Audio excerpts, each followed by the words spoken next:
Sometimes in relationships with avoidance, or any relationships to be fair, people do lose themselves. It happens, and it can be really hard to see when you're in it. And I do see this with clients where it has happened gradually over time. And a lot of people who are dating avoidance are very empathetic. And they don't just feel their own pain, they feel the avoidance pain too. They see the avoidance fear, the shutdowns, the walls. And understanding is good, it's great.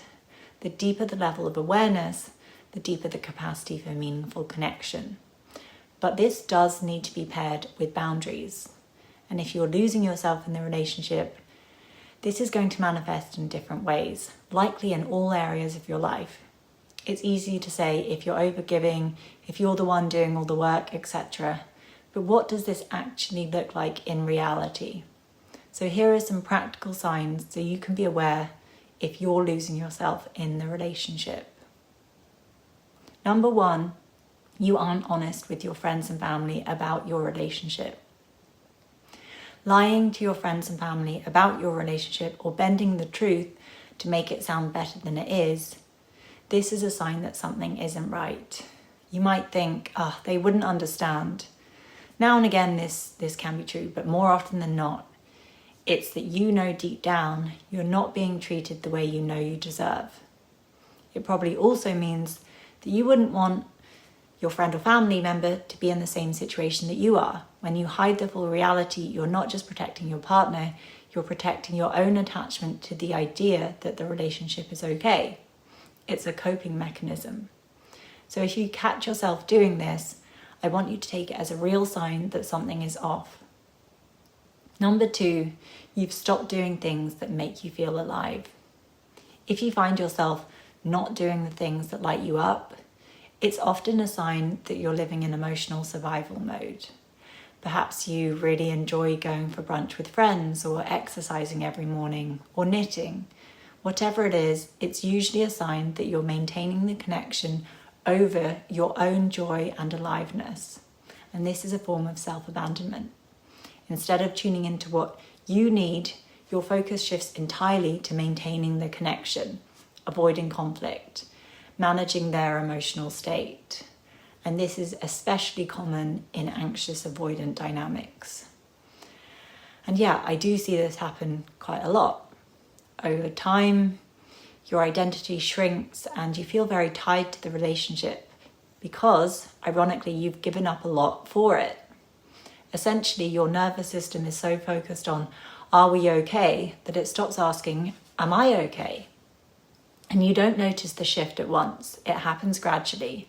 You stop going to that class, cancel plans with friends, adjust your schedule. You might delay that creative project again. And it's not because deep down you don't care about these things anymore. It's because your energy is being drained by the unpredictability of the relationship. And I'm always super sad to see someone lose their spark, whatever the reason. So if this is you, please do take action now and start setting those boundaries or meeting those needs that aren't being met. A quick heads up, if you're anxiously attached, this next part is for you. If you constantly overthink, spiral, second guess yourself, we've got something that can help. It's called the Self-Trust Blueprint. It's our 3-step framework to go from anxious to secure in life and love without years of therapy or guesswork. And we're giving it away for free, for a limited time. And honestly, I'm super, super passionate about it because I've seen it change so many lives. It's the exact framework I used myself to become securely attached, and my life is so much better for it. We've helped over 5,000 people find love through So Synced. Our work has been featured in Forbes, Cosmopolitan, the New York Times, and many more. And we've spent years refining the exact tools you'll find inside this blueprint. So if you're ready to go from spiraling to secure, sign up via the link in the description box to get it while it's still available. Number 3, your self-esteem is dropping. One of the clearest signs something's off in a relationship is when your self-esteem starts to quietly erode. Again, this doesn't happen overnight. This is usually slow and subtle. You might begin to second guess yourself more or edit your texts again and again, or maybe downplay your needs, both to them and probably to yourself as well. And the longer you stay in that dynamic, the further you drift from the person you actually are and knowing your worth.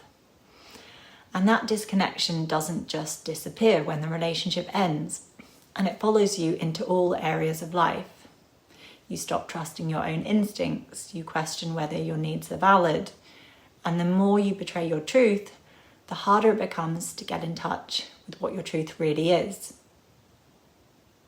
Number 4, your mood depends on how much attention you did or didn't get from them. When your emotional state is tied to how much attention you receive from someone, you're no longer anchored in yourself. You're kind of outsourcing your emotional stability. You might have had the best date and you're on a massive high the next day. Then you get a cold response and you feel totally devastated.